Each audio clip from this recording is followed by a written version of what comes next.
যে ছেলে এখনো প্রেমে ডুবে ডুবে জল খাচ্ছে, তাহাকে প্রেমের জল থেকে না উঠাইয়া তো বিয়ের পিঁড়িতে বসানো যায় না। যদিও বিগত কয়েক বছর যাবৎ যাহার প্রেমে সে হাবুডুবু খাচ্ছে, তাহাকে আজও তাহার মনের কথা বলিতে পারে। মেয়েটি আর কেউ নয়, পাশের বাড়ি রিয়া। ছোট ছিদ্র দিয়ে কি আস্ত মানুষ দেখা যায়? কি বাজে কথা বলছিস তুই? এটা কি?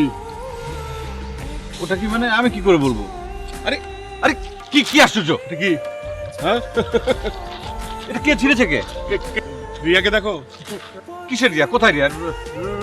রিয়াকে আমি পাত্তা দিই নাকি? রিয়ার মতো এরকম কত শত শত সুন্দরী মেয়ে আমার পেছন পেছন ঘুরে, তুই জানিস? ও আচ্ছা আচ্ছা আচ্ছা আচ্ছা, রিয়া কোনো মেয়ে হলো নাকি? হ্যাঁ, রিয়ার মতো হাজারটা মেয়ে তোমার পেছনে ঘুরে? অবশ্যই অবশ্যই। ও আচ্ছা আচ্ছা আচ্ছা, রিয়া জানে? হ্যাঁ, ওই যে জানে রিয়া?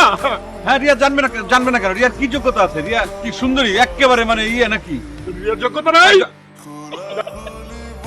এখন সামলাও সামলাও, রিয়া দেখো না। হ্যাঁ রিয়া।